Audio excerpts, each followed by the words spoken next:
if you have an S25 series device. Now, Samsung did release the February security patch. Now, right before I hit live on this stream, I've been checking my device. I think Samsung released it in.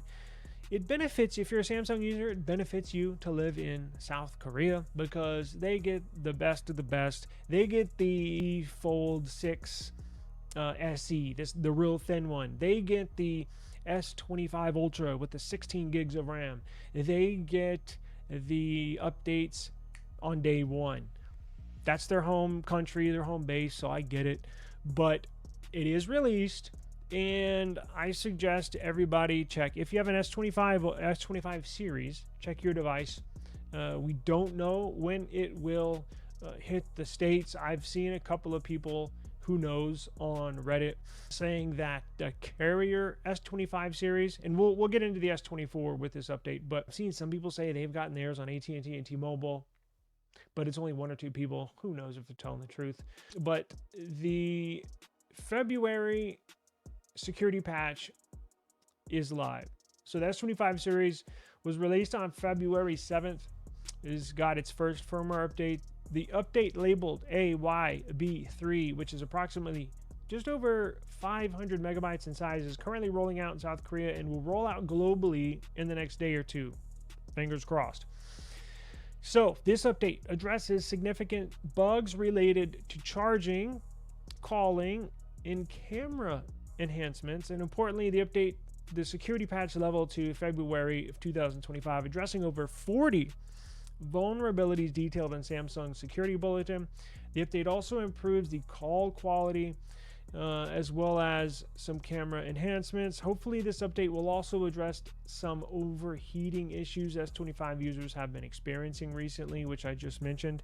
I, for one, have I just mentioned got 3 S25s and got one of them overheated. So it's just a hit or miss deal, unfortunately. So Samsung has not officially made any statements in regards to this issue.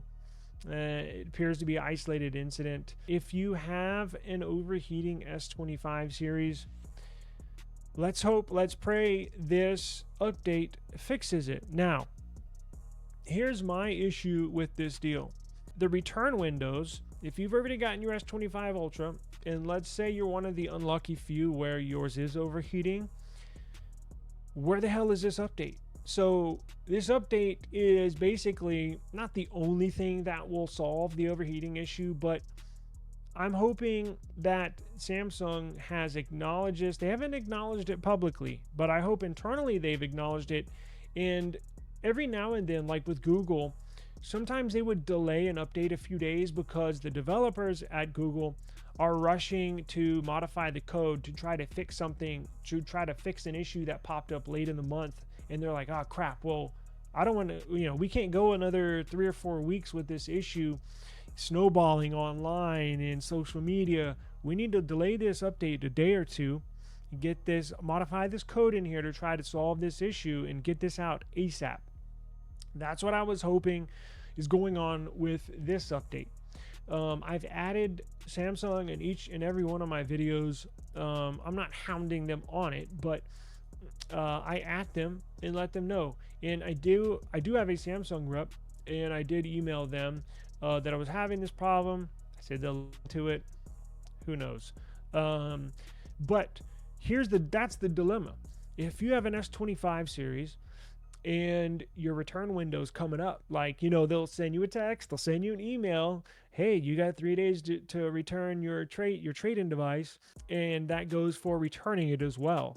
So it's like, well, shit, when is this update going to come? Because hopefully we get this update, hopefully fixes the overheating, because I messaged a couple of people last night, and they just returned it. They said, screw it, I'm not going to deal with this. So it sucks. I said, look, just if you really, really like the device, return it, buy another one. Chances are you're not going to get 2 overheating devices. If it's only affecting, at most 10% of the devices, then there's a good chance you return that one, or exchange it for another one, that the second one should be fine. But now the key feature of this update is the seamless background installation which is unique to the S25 series, allowing for automatic updates without extended periods of phone inaccessibility during the reboot process.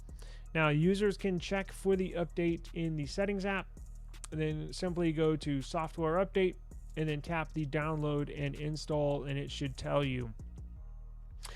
The only other Android device that has seamless updates is Google. So the difference between seamless and non-seamless is you can still use using your phone while the phone updates in the background. Unlike the old Samsung way, where you would download it, it would reboot, and then the phone would essentially install the update, but your phone is useless while it's installing it. So seamless up. Google's been pushing this to very, very hard in the past, or at least before the pandemic, for all Android manufacturers to move to seamless updates. And here we are sitting, four years later, and now the S25 is the first non-Pixel device that's going to do seamless updates. So that's one of the other reasons why I was waiting on this update.